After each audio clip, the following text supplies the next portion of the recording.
नमस्कार दोस्तों, news time में आपका बहुत बहुत स्वागत है।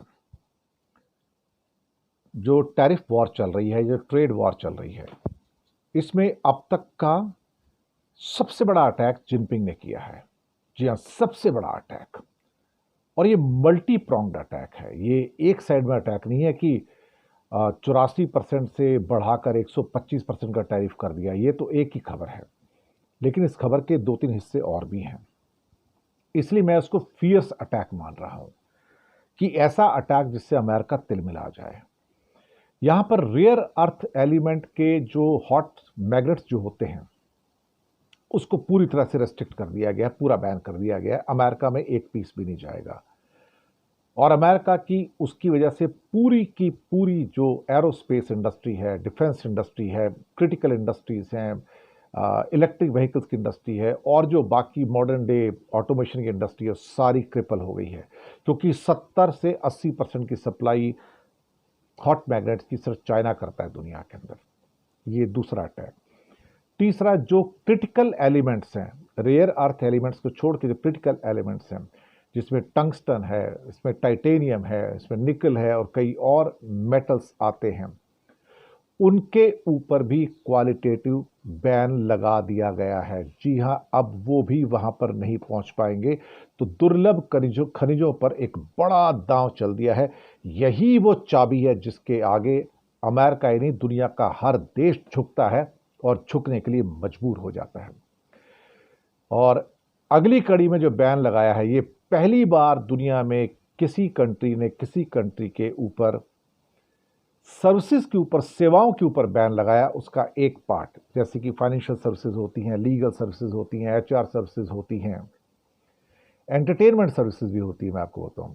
और हॉलीवुड की बड़ी बड़ी फिल्में जो अमेरिका की, जो चाइना में होती हैं, उसके ऊपर पार्ट प्रतिबंध लगा दिया है कि अब आप उतनी फिल्में वहां पर रिलीज नहीं कर पाएंगे, और वहां भी कितनी जगह रिलीज कर रहा है उसके ऊपर रेस्ट्रिक्शन हो गई हैं।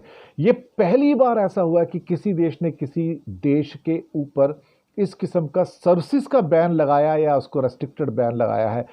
इसकी वजह से हॉलीवुड के अंदर चिंता होनी चाहिए कि 140 करोड़ की जनता पर वहां पर इनकी फिल्में नहीं जा पाएंगी।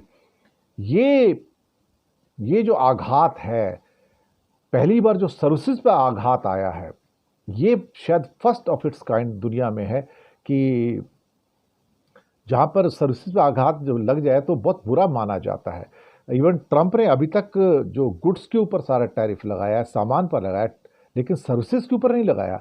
सॉफ्टवेयर हो या कंसल्टेंसी हो, उसके ऊपर कोई भी उन्होंने टैरिफ नहीं लगाए हैं, ना ही उसको बैन किया है। लेकिन यहाँ पर जिनपिंग के द्वारा मल्टी प्रोंग्ड अटैक किया जाना, ये शायद बहुत ज़्यादा दुख देगा। और ख़ास तौर से अमेरिका की डिफेंस इंडस्ट्री में खलबली मच गई है, हड़कंप मच गया है, क्योंकि उनके सारे फाइटर एयरक्राफ्ट हों या सिविल एविएशन के इंजन्स हो या स्पेस एनर्जी हो, उसके अंदर जो ख़ास तौर से जो अर्थ एलिमेंट्स होते हैं, डिस्प्रोसियम, सेमेरियम, गैडोलिनियम, 17 हैं total, terbium, lutetium, scandium, yttrium, ये इसको पूरा बैन करना, इसका मतलब अमेरिका की एरोस्पेस की, डिफेंस की और मॉडर्न डे टेक्नोलॉजी की बैकबोन को तोड़ने जैसा है कि पिछली रीढ़ की हड्डी को तोड़ दिया जाए। ये अपने आप में शायद सबसे बड़ा हमला है।